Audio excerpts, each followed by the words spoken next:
Good evening. कैसे हो आप सब? तो कैसी चल रही है आप लोगों की पढ़ाई? जितने भी बोर्ड स्टूडेंट हैं उन सब के लिए आज बहुत ही इंटरेस्टिंग टॉपिक फिजिक्स को लेकर के आए हैं। आज का हमारा टॉपिक है क्लास 10th की जो पहली चैप्टर है आप लोगों की फिजिक्स में, वो ये है प्रकाश का परावर्तन, रिफ्लेक्शन ऑफ लाइट। इस चैप्टर से आप लोगों के बोर्ड एग्जाम में ढेर सारे क्वेश्चन देखने को मिलेंगे। इसमें जितने भी इम्पोर्टेंट क्वेश्चन होंगे जो भी आपके बोर्ड एग्ज़ाम के लिए सफिशिएंट ज़रूरी है, जो भी रिक्वायरमेंट है आपके बोर्ड एग्ज़ाम से इस टॉपिक को लेकर, वो सारा टॉपिक हम अच्छे से कवर करेंगे। इस टॉपिक से रिलेटेड जो भी प्रॉब्लम है, चाहे न्यूमेरिकल हो चाहे थ्योरिकल हो, जितना भी प्रॉब्लम है वो सारा हम लोग कवर करेंगे। तो इस चैप्टर में दोस्तों हम लोगों के प्रकाश का परावर्तन पढ़ना है। तो इसमें सबसे पहले दोस्तों चलिए हम लोग टॉपिक को स्टार्ट करते हैं। अगर आप हमारे चैनल पर नए हैं तो हमारे चैनल को सब्सक्राइब करें और ज़्यादा से ज़्यादा अपने दोस्तों को शेयर करें ताकि वो भी अच्छे से इस चैप्टर को समझ सके। तो चलिए दोस्तों हम लोग स्टार्ट करते हैं। आज का चैप्टर है प्रकाश का परावर्तन, इंग्लिश में इसको बोलते हैं रिफ्लेक्शन ऑफ लाइट। इस चैप्टर में हम लोगों को प्रकाश और परावर्तन दोनों के बारे में पढ़ना है।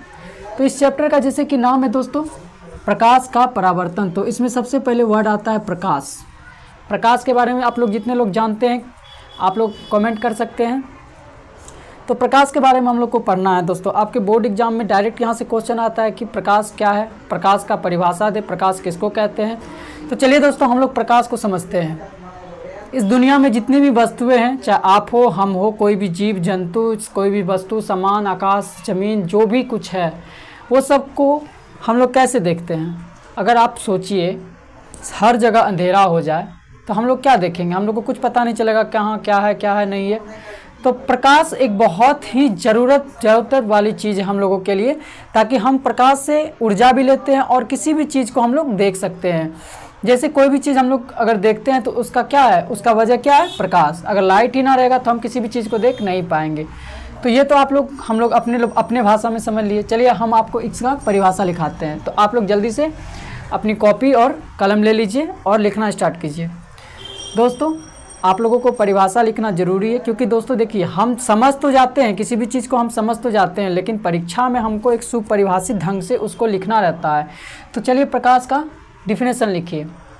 प्रकाश वह भौतिक कारक है, प्रकाश वह भौतिक कारक है जिसकी सहायता से हम किसी भी चीज़ को देख सकते हैं। क्या लिखेंगे दोस्तों? प्रकाश वह भौतिक कारक है जिसकी सहायता से हम किसी भी चीज़ को देख सकते हैं। ये हो गया आपका प्रकाश का परिभाषा। तो दोस्तों आप लोग प्रकाश तो समझ ही गए होंगे। प्रकाश बहुत कॉमन सी चीज़ है, हमको लगता है आप लोग सबको समझ में आ गया होगा। तो चलिए प्रकाश का स्रोत, कोई भी चीज़ हमें प्राप्त होता है दोस्तों तो उसका कहीं ना कहीं स्रोत होता है, चाहे वो पानी का हो, हवा का हो। जैसे पानी का बताते हैं, जैसे पानी नदी से नदी से पानी प्राप्त होता है, तो नदी का स्रोत क्या है? पहाड़, झरना, इन सब चीज़ उनका स्रोत हुआ। तो कोई भी चीज़ अगर हमें प्राप्त होता है तो उसका कहीं ना कहीं स्रोत होता है, जिसको हम लोग उद्गम बोलते हैं, जहाँ से वो उत्पन्न होता है। तो प्रकाश के स्रोत का दोस्तों सीधा सा परिभाषा है, तो वह सभी चीज़ें, वह सभी वस्तुएं जिनसे प्रकाश उत्सर्जित होती है, यानी वह सभी चीज़ें जिनसे प्रकाश निकलती है, जो हमें प्रकाश देता है, वो क्या होता है? प्रकाश का स्रोत। इसका क्या परिभाषा लिखेंगे कि वो सभी वस्तुएं जिनसे प्रकाश उत्सर्जित होता है वो क्या होते हैं? प्रकाश के स्रोत होते हैं। देखिए दोस्तों ये सब क्वेश्चन आपके ऑब्जेक्टिव और 2 नंबर वाले सब्जेक्टिव में पूछे ही जाते हैं। आपके ऑब्जेक्टिव में पूछा ही जाता है कि निम्नलिखित में से कौन सा प्रकाश के स्रोत है। उसमें 4 ऑप्शन दे देगा, आपको उसमें से एक को चुनना है। तो प्रकाश के स्रोत आप लोग समझ गए। अब दुनिया में जितनी भी वस्तुएं हैं प्रकाश के आधार पर उनको 2 भागों में बांटा गया है। दुनिया में जितनी भी वस्तुएं हैं उनको प्रकाश के आधार पर 2 भागों में बांटा गया है। पहला होता है आपका, इसको 1 नंबर दे देते हैं और इसको 2 नंबर दे देते हैं। आपका पहला होता है प्रदीप्त या दीप्तमान। इसको क्या बोलते हैं? प्रदीप्त, या कहीं कहीं आपको दीप्तमान देखने को मिलेगा। और दूसरा होता है आपका अप्रदीप्त या अदीप्तमान।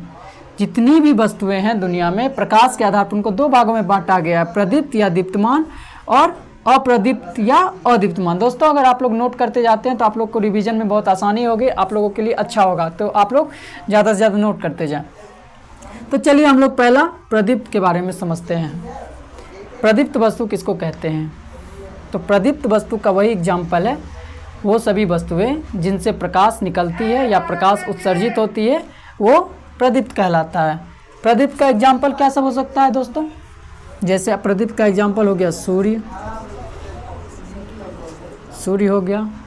प्रदीप्त का एग्जाम्पल तारे हो गए, जितने तारे हैं। प्रदीप्त का एग्जाम्पल हो गया जलती हुई मोमबत्ती।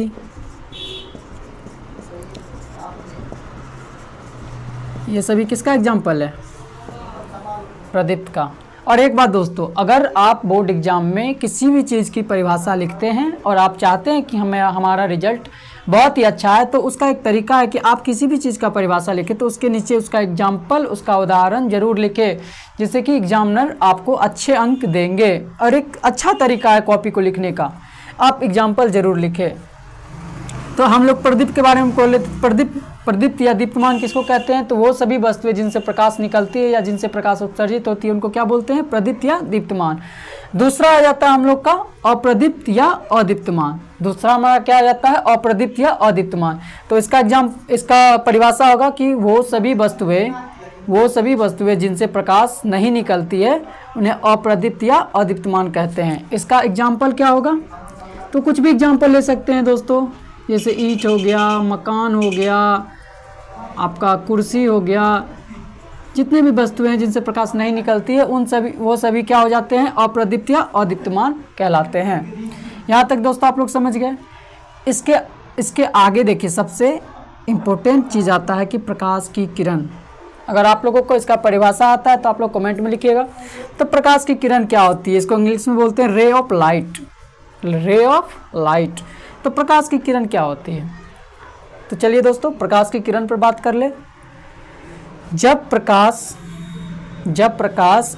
सीधी रेखा में गमन करती है, प्रकाश जब सीधी रेखा में गमन करती है और जिस पथ पर वो गमन करती है उसको क्या बोलते हैं? प्रकाश की किरण।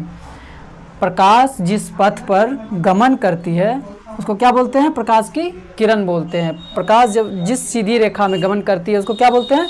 प्रकाश की किरण। तो आप लोग इसका उदाहरण, इसका परिभाषा लिखेंगे कि प्रकाश जिस सीधी रेखा में गमन करती है उसको क्या बोलते हैं हम लोग? प्रकाश की किरण।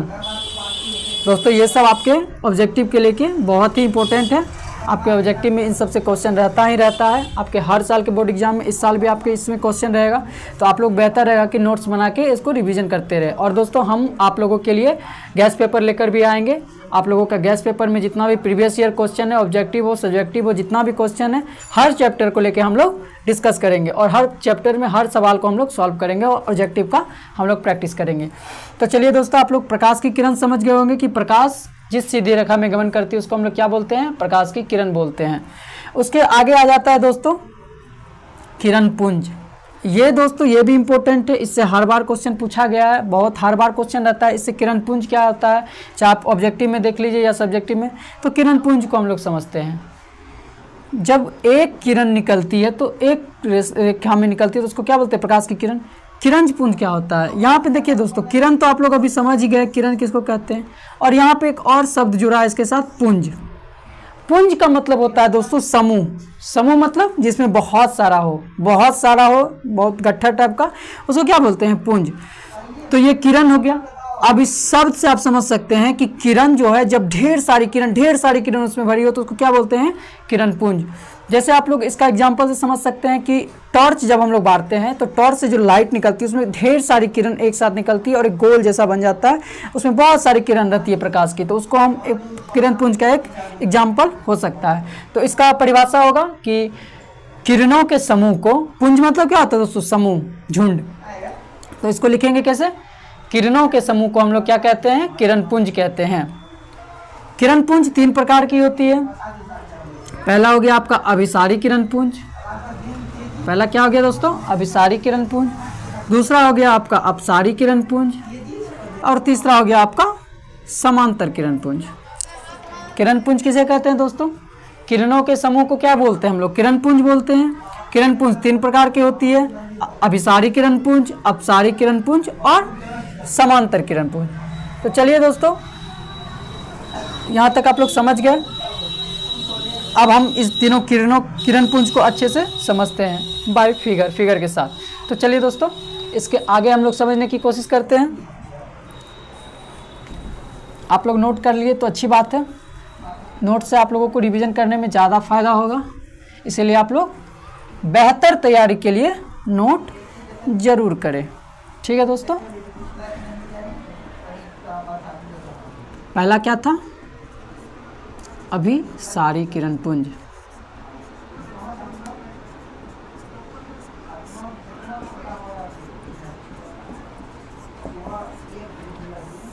तो अभिसारी किरण पुंज किसे कहते हैं? तो इसका परिभाषा है, जब प्रकाश की किरण एक बिंदु पर आकर अभिसरित होती है। जब प्रकाश की किरण बोलना सही नहीं होगा क्योंकि इसमें बहुत सारी किरण होती है, एक किरण तो होती नहीं है। तो इसका परिभाषा होगा कि जब प्रकाश की किरणें एक बिंदु पर आकर अभिसरित होती है, उसे हम लोग क्या कहते हैं? अभिसारी किरण पुंज। इसमें क्या आता है दोस्तों कि जैसे ये कोई बिंदु है, ठीक है, ये कोई पॉइंट है, इस पर क्या होता है कि ढेर सारी प्रकाश की किरण आकर जमा हो जाती है। ढेर सारी प्रकाश की किरण आकर क्या हो जाती है दोस्तों? जमा हो जाती है। तो ये हमारा क्या हो गया? इसको हम लोग क्या बोलते हैं? अभिसारी किरण पुंज। इसका परिभाषा लिखेंगे कि जब प्रकाश की किरणें एक बिंदु पर आकर अभिसरित होती है, अभिसरित का मतलब हो गया जमा होना। जब प्रकाश की किरणें एक बिंदु पर आकर अभिसरित होती है तो उसको हम लोग क्या बोलते हैं? अभिसारी किरण पुंज। आप लोग नाम से याद रखिएगा, अभिसरित का मतलब क्या हो गया? जमा होना। तो अभिसारी किरण पुंज, जब प्रकाश की किरणें एक बिंदु पर आकर अभिसरित होती है तो उसको हम लोग क्या बोलते हैं? अभिसारी किरण पुंज। हमारा दूसरा हो जाता है दोस्तों, अपसारी किरण पुंज। ये पहला था, ये दूसरा।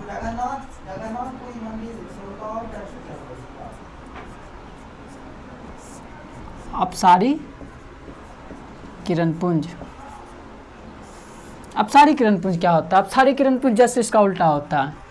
इसमें क्या होता है दोस्तों, जैसे एक बिंदु है, एक पॉइंट है, इस पॉइंट से ढेर सारी प्रकाश की किरणें निकलकर बाहर की ओर फैल जाती है। इसमें क्या होता है? ढेर सारी प्रकाश की किरणें निकलकर बाहर की ओर फैल जाती है। तो इसको हम लोग क्या बोलते हैं? अपसारी किरण पुंज। इसका परिभाषा कैसे लिखोगे? जब प्रकाश की किरणें एक बिंदु से निकलकर आगे की ओर फैल जाती है तो उसको हम लोग क्या बोलते हैं?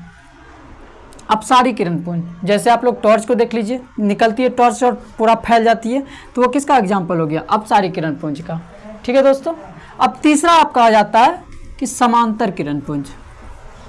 आपका तीसरा आ जाता है समांतर किरण पुंज। तो समांतर किरण पुंज क्या होती है? तो इसका परिभाषा है कि जब प्रकाश की किरणें एक दूसरे के समांतर हो। इसमें क्या होता है दोस्तों? प्रकाश की किरणें जो है एक दूसरे के समांतर होती है। इसमें प्रकाश की किरणें एक दूसरे के समांतर होती है, तो उसको हम लोग क्या बोलते हैं? समांतर किरण पुंज। तो शब्द से ही आपको याद रहेगा समांतर किरण पुंज। यहाँ तक आप लोग समझ गए दोस्तों। इसके बाद सबसे इम्पोर्टेंट आता है, जो आपके बोर्ड एग्जाम के नज़रिए से भी बहुत ही खास है, वो टॉपिक है परावर्तन, प्रकाश का परावर्तन। यहाँ तक हम लोग जितना भी अभी पढ़े वो प्रकाश के बारे में पढ़े, जिसमें कि किरण पुंज, प्रकाश और जितने प्रकाश का टाइप है, प्रकाश के स्रोत, ये सब किस में आता है? प्रकाश में, लाइट में आता है। इसके बाद क्या आता है? परावर्तन। तो यहाँ शब्द जो परावर्तन है, इसका शाब्दिक अर्थ क्या है? परावर्तन का मतलब क्या होता है? तो परावर्तन का मतलब होता है कि वापस लौट जाना। परावर्तन का मतलब होता है वापस लौट जाना। तो चलिए दोस्तों, प्रकाश के बारे में आप लोग अच्छे से समझ गए होंगे, और आपको अगर वीडियो अच्छी लग रही होगी तो आप लोग लाइक करें। तो परावर्तन के बारे में हम लोग पढ़ेंगे। तो चलिए आप लोग को परावर्तन के बारे में समझाते हैं। तो प्रकाश का परावर्तन क्या होता है? प्रकाश का परावर्तन क्या होता है?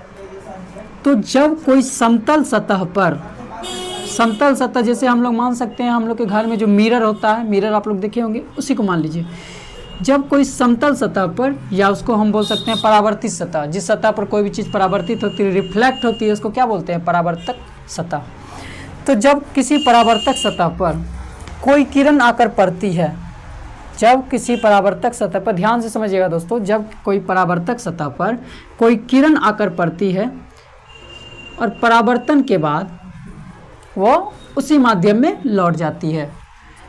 जब कोई परावर्तक सतह पर कोई किरण आकर पड़ती है और परावर्तन के बाद वापस उसी माध्यम में लौट जाती है जिस माध्यम से वो आई थी, तो उसको हम लोग क्या बोलते हैं? प्रकाश का परावर्तन। एक बार फिर से रिपीट करते हैं, आप लोग समझिएगा।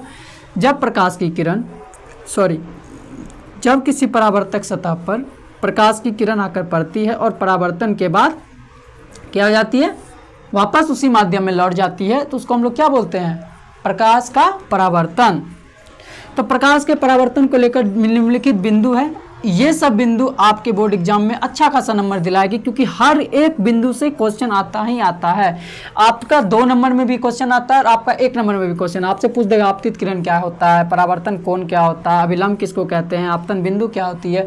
तो ये सभी जितने भी टॉपिक हैं प्रकाश के परावर्तन से, जितने भी ये सभी टॉपिक बनते हैं, उनको एक एक करके हम लोग सीक्वेंस वाइज में डिस्कस करेंगे और आपको समझाने की कोशिश करेंगे। और बेहतर होगा आप लोग इसको नोट करते जाइए, जो हम बोल रहे हैं दोस्तों उसको कॉपी में नोट करते जाइएगा, जिससे आपको रिवीजन में आसानी होगी। तो प्रकाश का परावर्तन आप लोग समझ गए होंगे कि जब किसी समतल सतह पर कोई किरण आकर पड़ती है और परावर्तन के बाद वापस उसी माध्यम में लौट जाती है, तो उसको हम लोग क्या बोलते हैं? तो उसको हम लोग बोलते हैं प्रकाश का परावर्तन। ये प्रकाश का परावर्तन का क्या हो गया? डिफिनेशन हो गया। और आप जब बोर्ड एग्जाम में अगर 2 नंबर में ये क्वेश्चन फिक्स से पूछेगा कि प्रकाश का परावर्तन क्या होता है, प्रकाश का परावर्तन किसे कहते हैं, लिखिए, तो आप लोग यही लिखिएगा कि जब कोई परावर्तक सतह पर कोई किरण आकर पड़ती है और परावर्तन के बाद वापस उसी माध्यम में लौट जाती है, तो उसको हम लोग प्रकाश का परावर्तन कहते हैं। और उसके बाद आप ये फिगर नीचे बना दीजिएगा, जिससे कि आपका एक भी नंबर नहीं कटेगा, आपको फुल मार्क्स मिलेगा। तो चलिए दोस्तों, इससे रिलेटेड जितनी भी बिंदु बनती है उस पर हम लोग डिस्कस करते हैं। इसमें सबसे पहले आता है आपतित किरण। आपतित किरण क्या होती है? आपतित किरण क्या होती है? सुनोगा, जब प्रकाश की किरण किसी माध्यम से आकर पड़ती है तो उसको क्या बोलते हैं? आपतित किरण। जो किरण आकर पड़ती है उसको क्या बोलते हैं हम लोग? आपतित किरण। क्या होता है? परावर्तित किरण। तो आने वाली किरण को क्या बोलते हैं? जब प्रकाश की किरण आकर पड़ती है उस किरण को क्या बोलते हैं? आपतित किरण।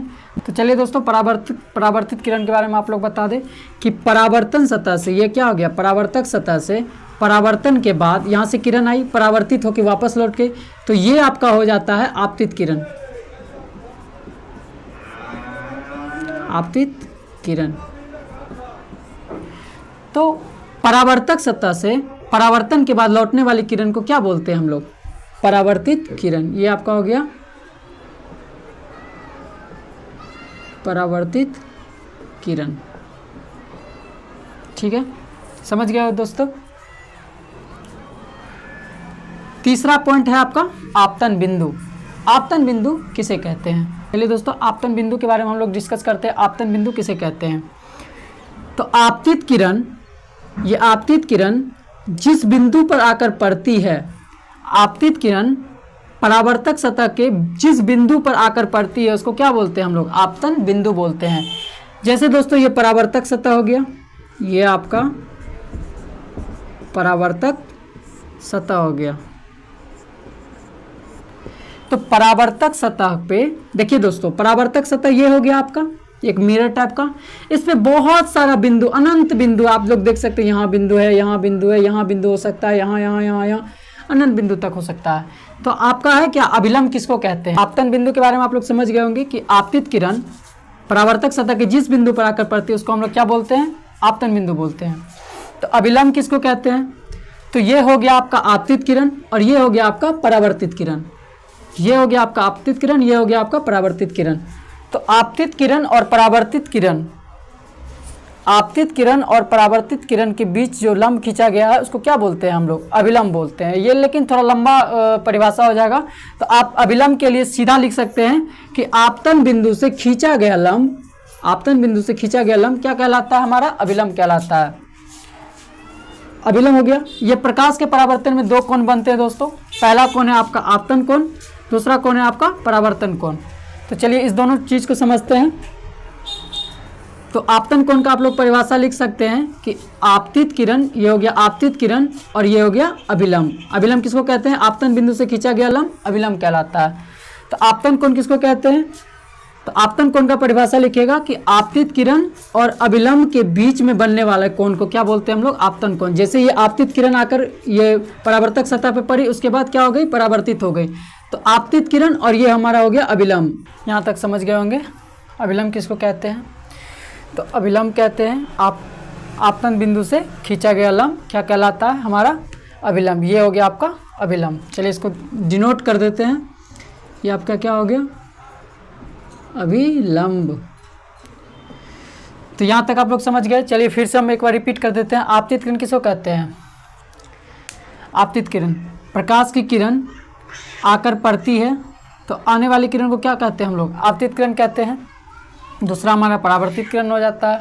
तो परावर्तित किरण किसको कहते हैं, परावर्तक सतह से लौटने वाली किरण को क्या कहते हैं हम लोग, परावर्तित किरण। जैसे ये परावर्तक सतह है, यहाँ पे ये किरण आकर पड़ी और यहाँ परावर्तन हुआ, परावर्तन के बाद वो किरण वापस उसी माध्यम में लौट गई जिस माध्यम से वो आई थी, तो उसको क्या बोलते हैं, परावर्तित किरण।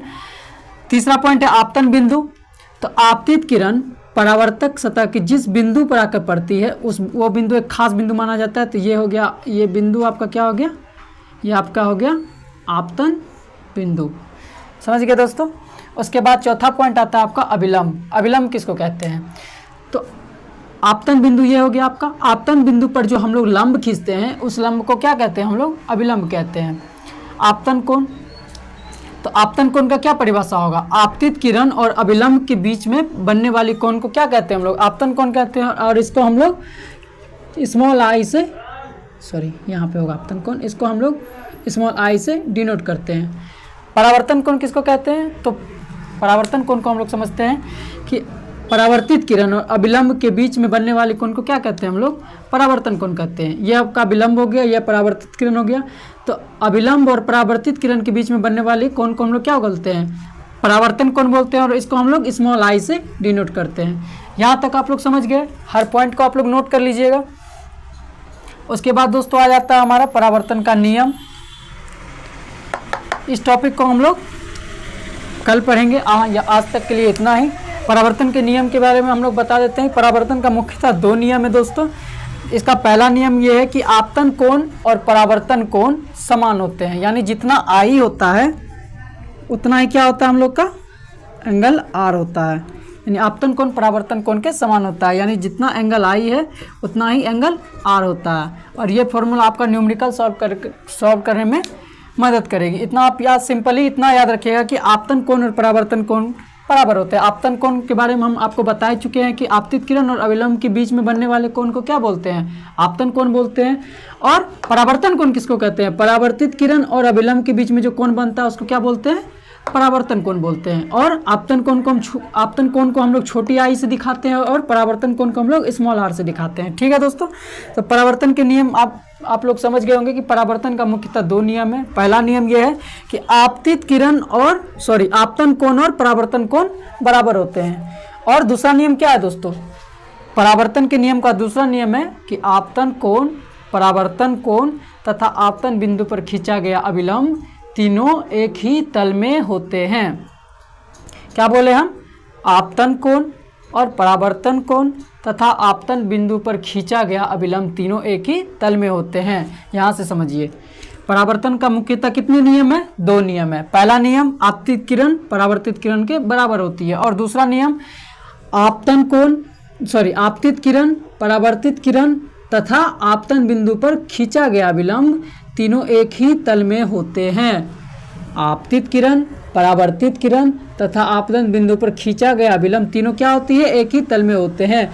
बस ये दो नियम है और आपके सब्जेक्टिव पे 2 मार्क्स में ये क्वेश्चन पूछेगा कि परावर्तन के नियम किसको कहते हैं। परावर्तन के नियम के बारे में आप लोग लिखिएगा कि परावर्तन का मुख्यतः 2 नियम है। पहला नियम क्या है दोस्तों, आपतन कोण परावर्तन कोण के समान होता है, जितना एंगल आई है उतना ही एंगल आर होता है, बस इतना लिखिएगा। और परावर्तन का दूसरा नियम क्या है, आपतित किरण परावर्तित किरण तथा अभिलंब पर आपतन बिंदु पर खींचा गया अभिलंब तीनों एक ही तल में होते हैं। तो यहाँ तक अगर वीडियो पसंद आया तो दोस्तों आप लोग लाइक करें, सब्सक्राइब करें और अपने दोस्तों को शेयर करें ताकि उनको भी ये क्लास से जुड़ के वो भी अच्छे से अपनी फिजिक्स की तैयारी करा ले। तो कल जो है दोस्तों हम लोग इस टॉपिक को कंटिन्यू रखेंगे और आपको अगर हमारा चैनल अच्छा लगे तो आप ज़्यादा से ज़्यादा जुड़े हमसे और अपना तैयारी करें। और दोस्तों आप नोट्स अगर किए हैं तो उसको रिवाइज कीजिए। और इस चैप्टर को लेकर दोस्तों हम लोग गैस पेपर भी लेके आएंगे, गैस पेपर भी डिस्कस करेंगे और हर एक क्वेश्चन को और हर एक न्यूमेरिकल को हम लोग सॉल्व करेंगे। तो चलिए दोस्तों, उम्मीद करते हैं आपको ये वीडियो अच्छी लगी होगी। तो चलिए दोस्तों, आप लोग अपनी पढ़ाई कंटिन्यू रखिए और हम आपसे मिलते हैं अगले वीडियो में। तब तक के लिए दोस्तों बाय।